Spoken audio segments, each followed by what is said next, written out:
వైశాఖ మాసం ఈరోజు 4వ రోజు.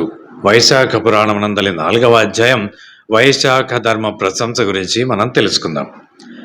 నారద మహర్షిని అంబరీష మహారాజు తిరిగి ఈ విధముగా ప్రశ్నించను. ఓ నారద మహర్షి, ఈ వైశాఖ మాసమున చెయ్యవలసిన చేయదగని ధర్మములను దయవుంచి వివరింపుము అని కోరెను. అప్పుడు నారదుడు ఈ విధముగా తెలిపను. ఓ అంబరీష మహారాజా, నీకు గల ధర్మాసక్తికి మిక్కిలి సంతోషం కలుగుచున్నది నాకు. నేను చెప్పెదను, నువ్వు సావధానముగా శ్రద్ధతో వినుము. నూనెతో తలను అంటికొని చేయు అభ్యంగ స్నానము, పగటి నిద్ర, కంచు పాత్రలో భుజించుట అంటే కంచు పాత్ర కాక మరి ఒక పాత్రలో భుజింపవలను అన్నటువంటి అర్థము కాదు. వ్రతమును ఆచరించేవారు అసలు పాత్రలలో కంచములలో భుజింపరాదు.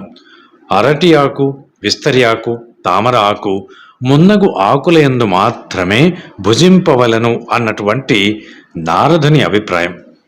ధనవంతులు బంగారు వెండి పాత్రలలోనూ, సామాన్యులు కంచు పాత్రలలోనూ ప్రాతకాలమున వెనుకటి దినములలో భుజించడివారు. మంచముపై పరుండట, గృహస్నానము, నిషిద్ధములైన ఆహారములైనటువంటి ఉల్లి మొదలైన వానిటువంటి భుజింపకుండుట అను 8 వైశాఖ మాస వ్రతము చెయ్యువారు మాన్పవలెను. 2 మార్లు భుజింపరాదు.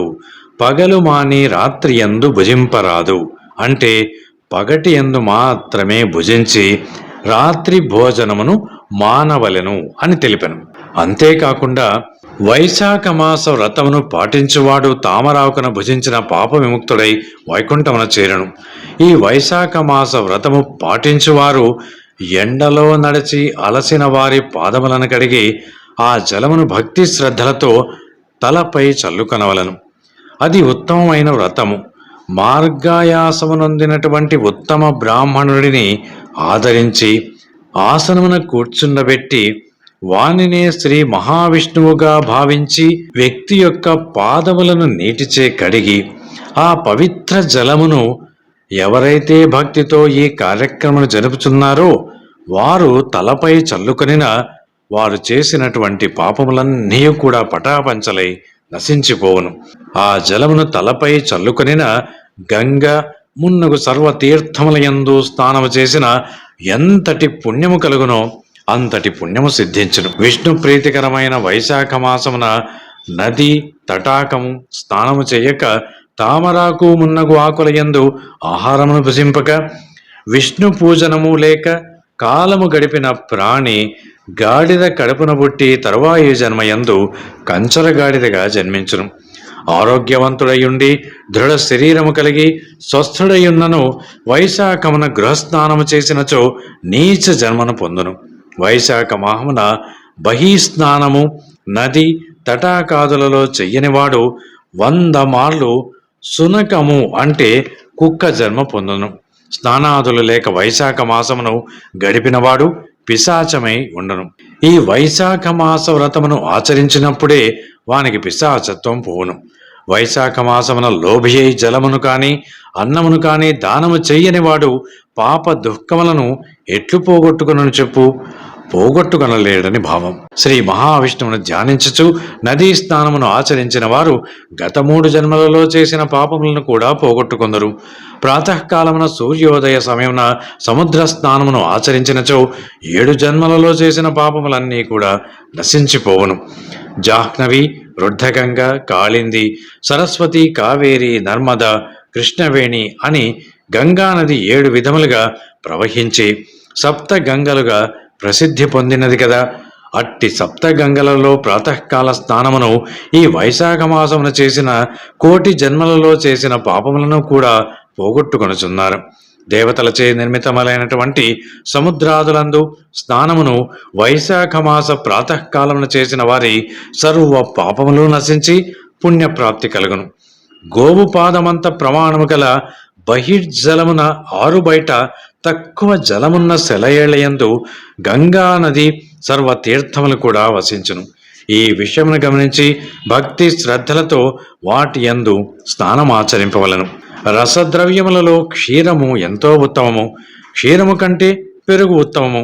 పెరుగు కంటే నెయ్యి ఉత్తమము. నెలలలో కార్తీక మాసము ఉత్తమము. కార్తీకము కంటే మాఘమాసం ఉత్తమం. మాఘమాసము కంటే ఈ వైశాఖ మాసము అత్యుత్తమం కదా. ఇట్టి వైశాఖ మాసమున చేసిన పుణ్యకరమైన వ్రతము కాని దానము కాని వటవృక్షము వలె మరింతగా పెరుగును. కావున ఇట్టి పవిత్ర మాసమున ధనవంతుడైనను దరిద్రుడైనను యథాశక్తిగా ఈ వ్రతములను ఆచరించుచు బ్రాహ్మణునికి గాని లేదా యోగ్యునకు యథాశక్తిగా దానం ఇయ్యవలెను. కందమూలములు అంటే పండ్లు, రేళ్లు, కూరలు, ఉప్పు, బెల్లము, రేగుపండ్లు, ఆకు, నీరు, మజ్జిగ మొదలగు వానిని ఇచ్చినచే కలిగినటువంటి పుణ్యము కూడా అమోఘం. బ్రహ్మమున్నగు దేవతలు అంతటి వారికిని ఈ మాసమున వ్రతదానాదులు లేనిచో ఎట్టి ఫలితము ఉండదు. దానము చెయ్యనివాడు దరిద్రుడగను. దరిద్రుడగటచే పాపములు కూడా ఆచరించును. అందుచే నరకమును పొందును. యథాశక్తిగా దానము చేయుట ఎట్టి వారికైనను ఎంతో అవసరం. తెలివి ఉన్నవారు సుఖమును కోరుచో దానములన్నీ కూడా చేయవలను. ఇంటిలో ఎన్ని అలంకారములు ఉన్ననో పైకప్పు లేనిచో ఆ ఇల్లు నిరర్థకమైనట్లే జీవి ఎన్ని మాస వ్రతములు ఆచరించినను వైశాఖ మాస వ్రతమును కూడా ఆచరింపకుండా ఉంటే వాని జీవితమంతా కూడా వ్యర్థమైపోను. మాసములలో వ్రతముల కంటే వైశాఖ మాసం ఉత్తమమని భావం. స్త్రీ సౌందర్యవతి అయినను గుణవంతురాలైనను భర్త కలిగి ఉన్నను భర్తను ప్రేమించుచు భర్త ప్రేమను పొందుచున్నను ఈ వైశాఖ మాస వ్రతమును ఆచరింపకుండా ఉంటే ఎన్ని లాభములు ఉన్నను వ్యర్థములు అని తెలిపెను. అంటే సర్వ శుభాలాభమును పొందినటువంటి యువతులని భావం. గుణములెన్ని ఉన్నను దయాగుణము లేకున్నచో వ్యర్థములే కదా. వ్రతములు ఎన్నింటిని చేసినను ఈ వైశాఖ మాస వ్రతమును చేయకుండా ఉంటే వారు చేసినటువంటి వ్రతములన్నీ కూడా నిష్ఫలమే కదా. శాఖ సూపాదులు ఎంత బాగా వండినప్పటికీ ఉప్పు లేకుంటే వ్యర్థములైనట్లుగా వైశాఖ మాస వ్రతమును చేయనిచో ఎన్ని వ్రతములు చేసినను అవి అన్నీ కూడా వ్యర్థములే. స్త్రీ ఎన్ని నగలను ధరించినను వస్త్రము లేనిచో శోభించునా లేదు కదా. అట్లే ఎన్ని సద్వ్రతములను ఆచరించినను ఈ వైశాఖ మాస వ్రతమును ఆచరింపకుండా ఉండనిచో ఇవి చేసినవన్నీ కూడా శోభింపవు. కావున ప్రతి ప్రాణియు ఈ విషయమును గమనించి వైశాఖ మాస వ్రతమును తప్పక ఆచరింపవలెను. సూర్యుడు మేషరాశి యందుండగా వైశాఖ మాసమున శ్రీ మహావిష్ణువు దయను వైశాఖ వ్రతమును ఆచరించి పొందవలెను. ఇట్లు చేయనిచో నరకము తప్పదు కదా. వైశాఖ స్థానాధికముచే సర్వపాపపక్షమై వైకుంఠ ప్రాప్తి కలుగును. తీర్థయాత్రలు, తపము, యజ్ఞములు, దానములు, హోమములు మున్నగు వానిని ఇతర మాసములలో చేసినచో వచ్చునటువంటి ఫలము కంటే ఈ వైశాఖ మాస వ్రతమును పాటించిన వచ్చు ఫలము ఎంతో అధికము. వైశాఖ మాస వ్రతము మిగిలిన అన్ని మాసములలో చేసిన వానికంటే మదమత్తముడైనను మహారాజైనను కాముక్తుడైనను ఇంద్రియ లోలుడైనను వైశాఖ మాస వ్రతమును ఆచరించినచో వైశాఖ స్నానమును చేసి సర్వ దోషములను నశింపజేసుకుని పుణ్యవంతుడై వైకుంఠమునకు వెళ్ళుచున్నాడు. వైశాఖ మాసమునకు శ్రీ మహావిష్ణువే దైవం అంటూ ఈ విధముగా శ్రీ మహావిష్ణువును భక్తి శ్రద్ధలతో పూజింపవలెను. వైశాఖ మాస మహిమను వివరించినటువంటి మహావిష్ణు కథను వినినను గాని లేదా చదివినను కాని ఇట్లు చేసినచో లోగడ జన్మలలో చేసినటువంటి పాపములన్నీ కూడా నశించిపోవును, ముక్తి లభించును. ఈ విధముగా చేయకుండా ఉంటే భూలోకవాసులైనను స్వర్గలోకవాసులైనను పాతాళలోకవాసులైనను ఎచ్చటను వారికి కష్టము కలగదు. ఈ విధముగా వైశాఖ మాసమున పుష్పించిన పుష్పములతో శ్రీ మహావిష్ణువును పూజింపవలెను. వైశాఖ మాస మహిమను వివరించు శ్రీ మహావిష్ణు కథను చదివినను కాని లేదా వినినను కాని ఎంతో పుణ్యము కలుగును. ఈ విధముగా చేస్తే లోగడ గత జన్మలలో చేసినటువంటి పాపములన్నీ కూడా నశించిపోయి ముక్తి లభించును.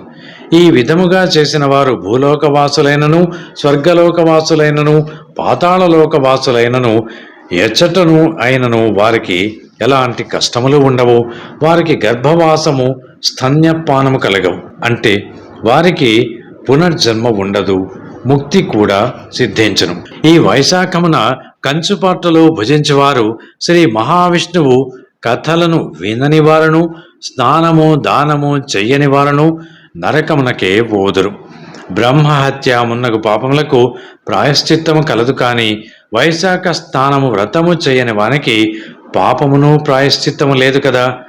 తను స్వతంత్రుడయుండి తన శరీరము తన అధీనములోనే ఉండి నీరు తనకు అందుబాటులో ఉండి స్నానము చెయ్యకున్నను, స్నానమాడక నాలుక తన అధీనములో ఉండి హరి హరి అని 2 అక్షరములను పలుకకున్నను నీచ మానవుడు జీవించియున్న శవము వంటివాడు. అంటే ప్రాణము మాత్రము ఉండి వినుట చూచుట మున్నగు లక్షణములు లేని శవము వలె అతడు వ్యర్థమైనవాడు. వైశాఖమున శ్రీహరిని ఎట్లైనను సేవింపనివాడు పంది జన్మను పొందును. పవిత్రమైన ఈ వైశాఖ మాసమున వైశాఖ వ్రతమును పాటించుచు ప్రాతకాలమున స్నానము చేసి తులసీ దళములతో శ్రీ మహావిష్ణువును పూజించి విష్ణు కథా శ్రవణము దానము చేసిన వారు మరుజన్మలలో మహారాజులై జన్మింతురు. పిమ్మట తమ వారందరితో కలిసి శ్రీ మహావిష్ణు సాన్నిధ్యమును పొందుదురు. శ్రీ మహావిష్ణువును నిశ్చలమైన మనస్సుతో సగుణముగను నిర్గుణముగను భావించి పూజింపవలెను అంటూ ఈ కథను తెలిపాను. వైశాఖ పురాణం 4వ అధ్యాయం సంపూర్ణం. Thanks for watching. Please comment, like, share and subscribe our channel.